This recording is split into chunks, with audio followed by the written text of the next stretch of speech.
अस्सलामुअलैकुम वरहमतुल्लाहि वबरकातुहू। आदाब दोस्तों, आदाब। आज हम एक बहुत ही गहरे और मायने रखने वाली जो डिश है वो बनाने जा रहे हैं, चिकन पकौड़े। हाँ हाँ, वही रमज़ान के स्पेशल कुरकुरे चिकन पकौड़े जो मसालेदार होते हैं, जो रोज़े के बाद रोज़ेदार की भूख की आग बुझाने आते हैं। और मेरी ये रेसिपी बहुत ही ज़्यादा सिंपल है, ज़्यादा मेहनत नहीं है। तो जो बच्चे हॉस्टल में रहते हैं वो भी इस रेसिपी को ट्राई करके हॉस्टल में एक टेस्टी सा चिकन पकौड़ा बना सकते हैं। बहुत ही ज़्यादा कम इंग्रेडिएंट है और साथ ही साथ बहुत ही ज़्यादा टेस्टी बनती है ये। तो सबसे पहले हमने बोनलेस चिकन और हड्डी वाले चिकन जो है मिला करके लिया था। ऐसा नहीं है कि हमने सिर्फ और सिर्फ बोनलेस चिकन लिया था, तो हमने दोनों को मिक्स करके लिया था। तो सबसे पहले हमने ले लिया है चॉप्ड गार्लिक, फिर साथ ही साथ हमने ले लिया है ग्रीन चिली। ग्रीन चिली से बहुत ही ज़्यादा अच्छा टेस्ट आता है।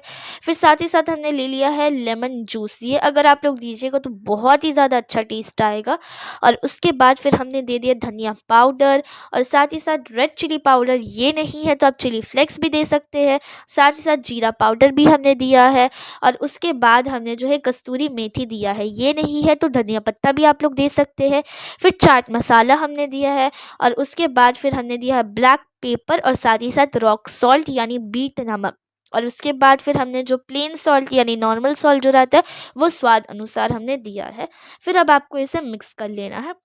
अच्छा, सुबह से इंसान पानी तक नहीं पीता, लेकिन शाम होते ही जैसे ही किचन से चिकन पकौड़े की खुशबू आती है वैसे ही लगता है कि रूह तक फ्रेश हो गई। इतनी ताकत आ जाती है कि अगर कोई कहे कि जाओ बाजार से 1 किलो आटा ले आओ तो रोज़ेदार कहेगा भागो यहाँ से, अभी मैं सिर्फ इफ्तार का सोच रहा हूँ। और फिर हमने यहाँ पर कॉर्नफ्लोर दिया था और बेसन दिया था। अंडा भी हम लोग इसमें ऐड करेंगे, बाइंडिंग में बहुत ही ज़्यादा हेल्प करता है ये।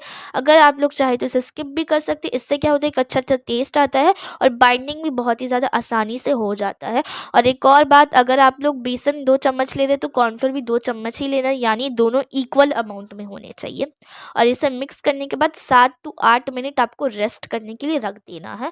अब घर में इफ्तार की तैयारी शुरू होती है।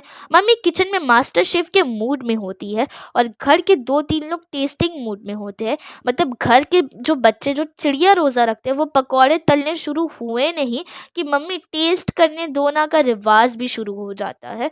अब मम्मी सोचती है 1-2 पकौड़े खिला दो वरना ये लोग दिमाग खा जाएंगे। लेकिन टेस्टिंग गैंग का असली प्लान होता है टेस्टिंग के नाम पर आधे पकौड़े उड़ा देना। फिर जब इफ्तार का वक्त आता है और प्लेट देखकर लगता है कि पकौड़े मिसिंग है तो मम्मी सबको आंखों ही आंखों में वो जासूस जैसा लुक देती है, जैसे सीआईडी में कोई क्रिमिनल को पकड़ने के लिए देख रहा हो। और तभी घर का एक भोलू सा इंसान कहता है, मम्मी आपने कम बनाए हैं क्या? और मम्मी का रिएक्शन होता है, मुझे सब पता है किसने टेस्टिंग के बहाने प्लेट खाली की है। यानी सारा इल्ज़ाम उस भोलू के ऊपर चले जाता है।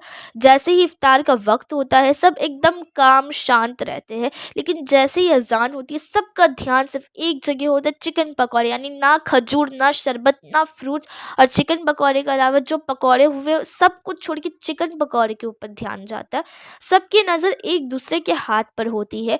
एक बच्चा ने 2 पकौड़े क्या उठा लिए कि सामने वाला बच्चा कहने लगता, इतने ज़्यादा, सबके लिए छोड़ भी दो भाई। मतलब जब टेस्टिंग चल रही होती है तब तो इंसाफ का तकाजा उन्हें याद आता नहीं है और अब सबको फेयरनेस का ज्ञान दिया जा रहा है।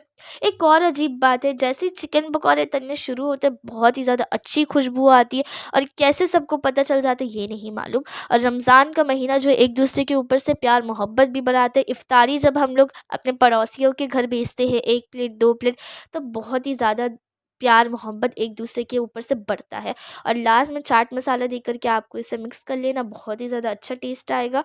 तो रमज़ान का महीना बरकत का महीना तो है ही, साथ ही साथ एक दूसरे की मोहब्बत भी बढ़ाता है। तो देखो दोस्तों, चिकन पकौड़े सिर्फ एक डिश नहीं है, ये एक ज़िंदगी का मकसद है। ये सिर्फ एक स्नैक नहीं है, रोज़ेदार की भूख का इलाज है। ये सिर्फ बेसन और मसालों का कॉम्बिनेशन नहीं है, ये एक स्पिरिचुअल एक्सपीरियंस है। तो अपनी प्लेट का ख्याल रखना, टेस्टिंग के नाम पे लूटने वाले हर जगह होते हैं और मेरी प्लेट से प्लीज़ दूर रहना। तो इस रमज़ान जब भी इफ्तारी करें ये बात का ध्यान रखें। तब तक के लिए अल्लाह हाफ़िज़। रेसिपी ट्राई करना।